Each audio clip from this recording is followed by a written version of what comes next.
यह intermediate board परीक्षा अंग्रेजी का पेपर सेक्शन डी है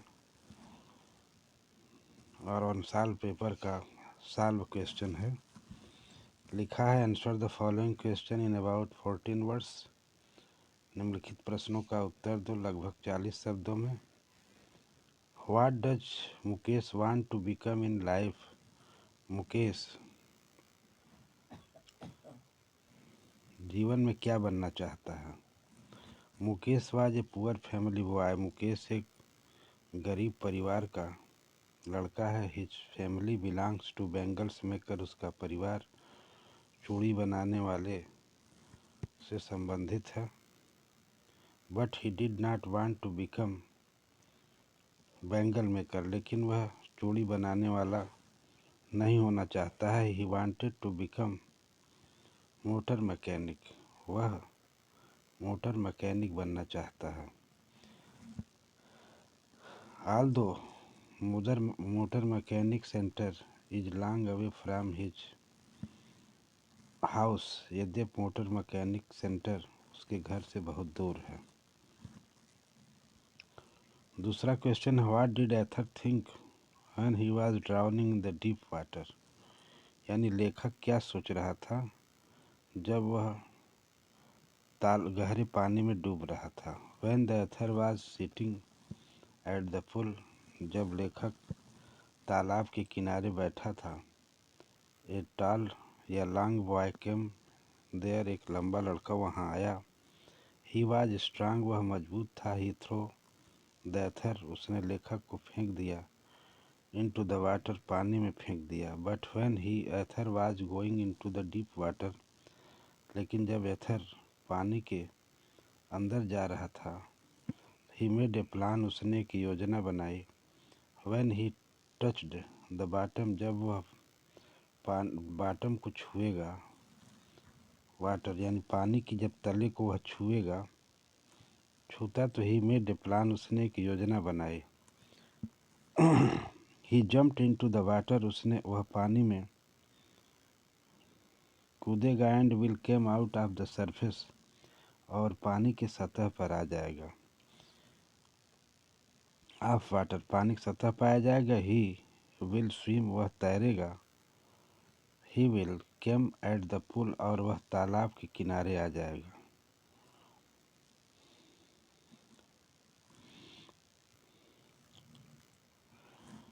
from when did the peddler get idea of the world being rattrap. Peddler के दिमाग में, घुमक्कड़ के दिमाग में, चूहेदानी बनाने वाले के दिमाग में विचार क्या आया संसार के बारे में? The peddler was vagabond. Peddler जो था, घुमक्कड़ जो था,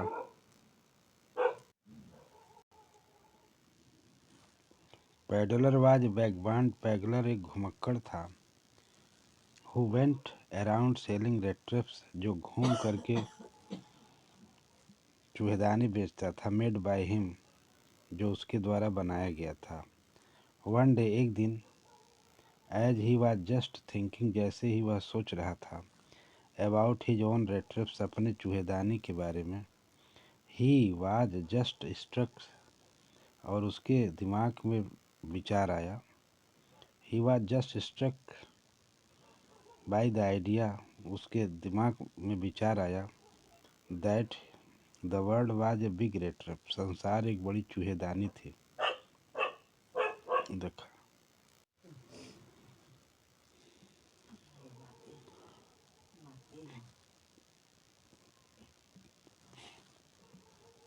the world was a big rat trap.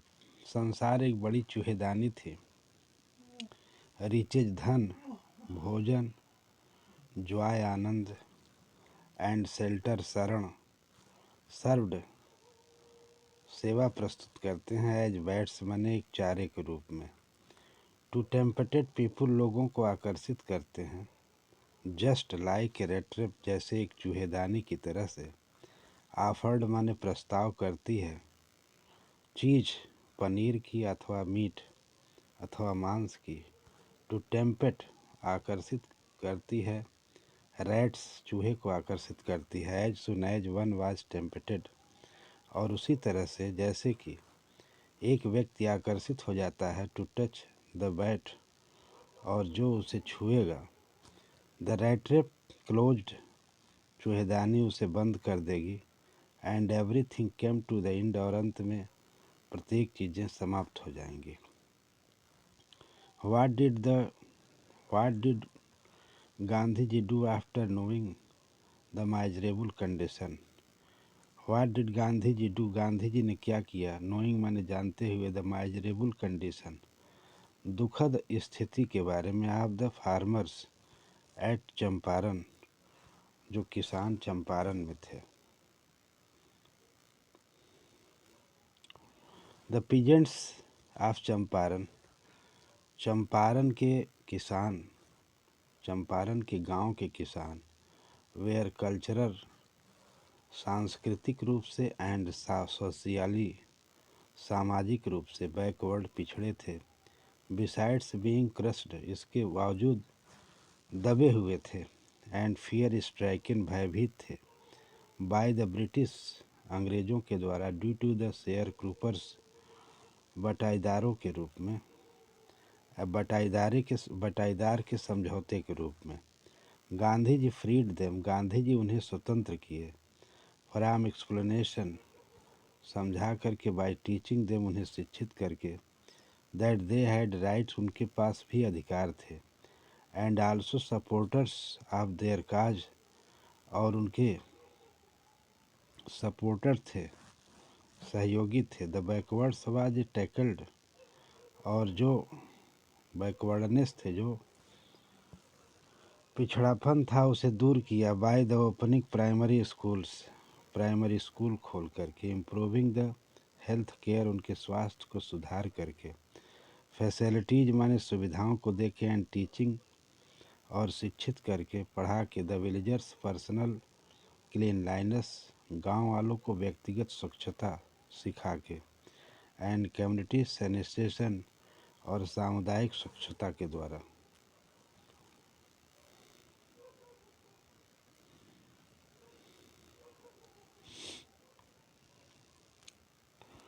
Read the following text carefully and answer the question that following, इसमें कविता है, perhaps the earth can teach us, संभवतः पृथ्वी हमें पढ़ा सकती है, सिखा सकती है, as when everything seems dead, जब प्रत्येक चीज़ें मरी हुई मालूम होती हैं, and later proves to live, और बाद में वह जीवित सिद्ध करती हैं, now I will count up to 12, अब मैं 12 तक गिनूंगा, एंड कीप क्वाइट, शांत रहूंगा, एंड आई विल गो, और मैं चला जाऊंगा।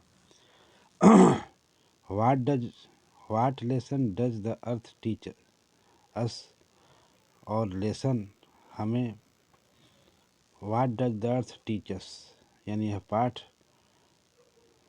पृथ्वी हमें कौन सी शिक्षा देती है। दूसरा है, व्हाट रिमेन्स एलिव, क्या चीज़ जीवित रहती है, बच जाती है, when everything seems to be dead, जब प्रत्येक चीज़ें मरी होती हैं। What does poet ask us to do, और कवि हमें क्या करने के लिए कहता है। इसमें right central idea, any one of the following question, A things of beauty, my mother eight 66, keeping quiet, तीनों में से एक सेंट्रल आइडिया लिखना है। इसका उत्तर है,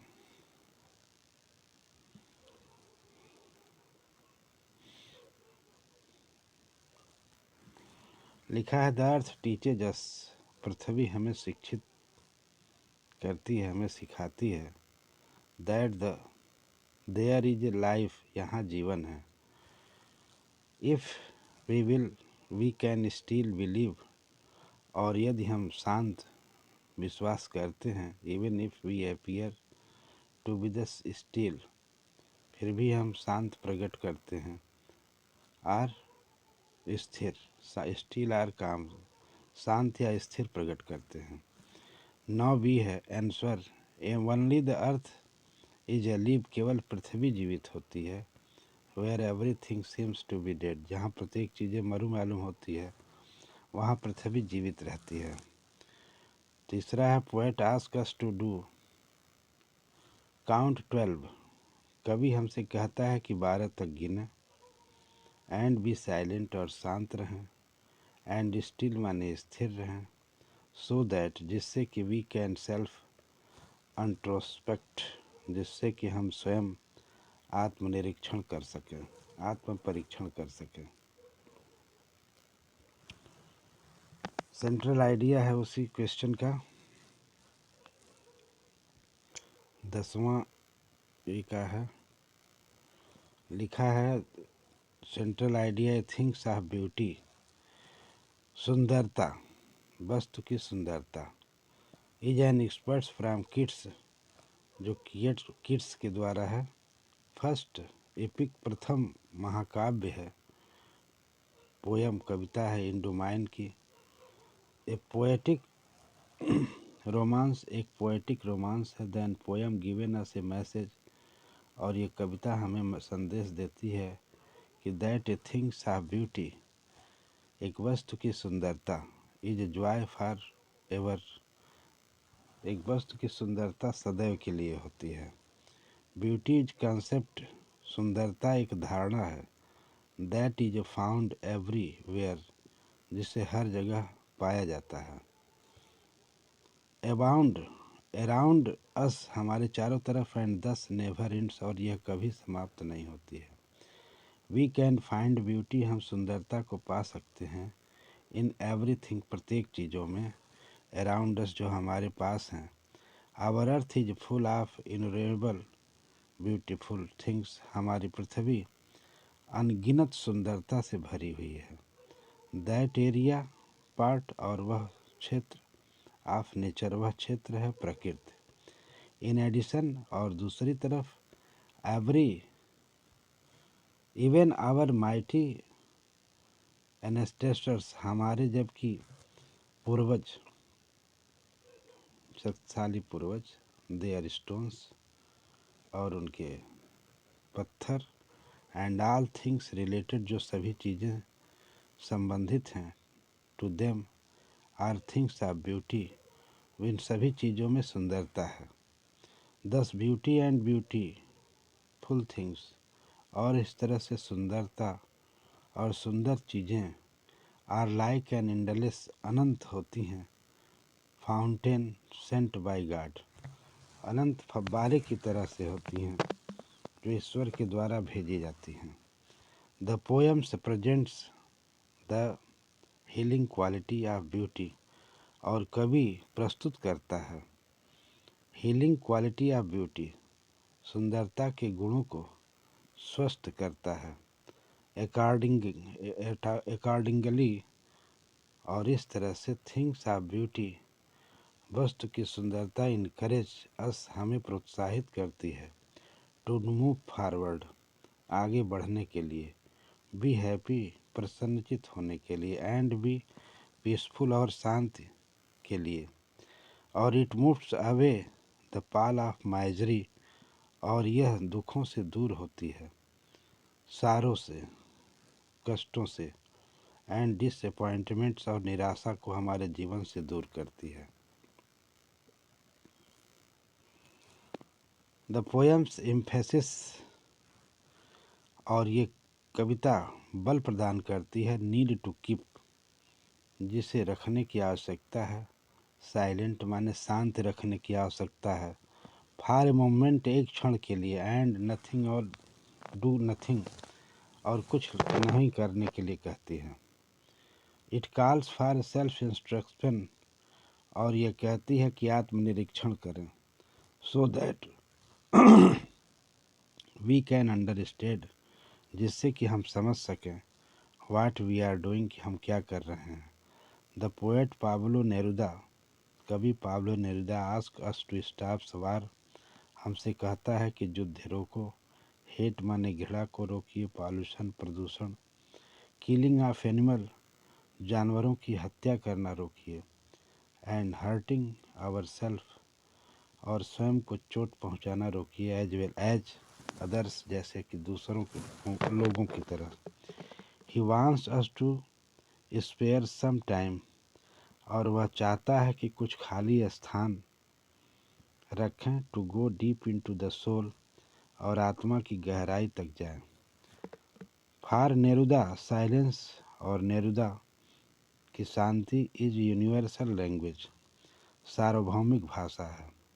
एंड हेंस, और यहाँ पर व्हेन साइलेंस प्रिवेल्स, जबकि शांति हमें रोकती है, there will be no language, जहाँ कोई भाषा नहीं होगी,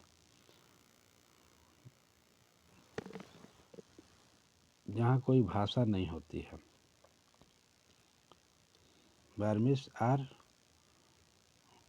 मिसकम्युनिकेशन, जहाँ कोई वार्तालाप की नहीं। Hence we will all be one, फिर भी हम सभी अकेले होंगे। Without any greed or hate, बिना किसी लालच के अथवा घृणा के। देयर विल बी यूनिटी, यहाँ एकता होगी। And fraternity brotherhood, friendly brotherhood यानी भातृत्व होगा, भाईचारा होगा। द पोएट्स बिलीव्स दैट, कवि विश्वास करता है कि दिस साइलेंस, यह शांति, विल चेंज आवर पर्सपेक्टिव, हमारे पर्सपेक्टिव को परिवर्तन करेगी, विचारधारा को, थिंकिंग, सोच को। Because it does not mean in activity, बल्कि इसका मतलब निष्क्रियता नहीं है। बट प्रेजेंस लाइक नेचर, बल्कि प्रकृति की तरह से धैर्य रखना है।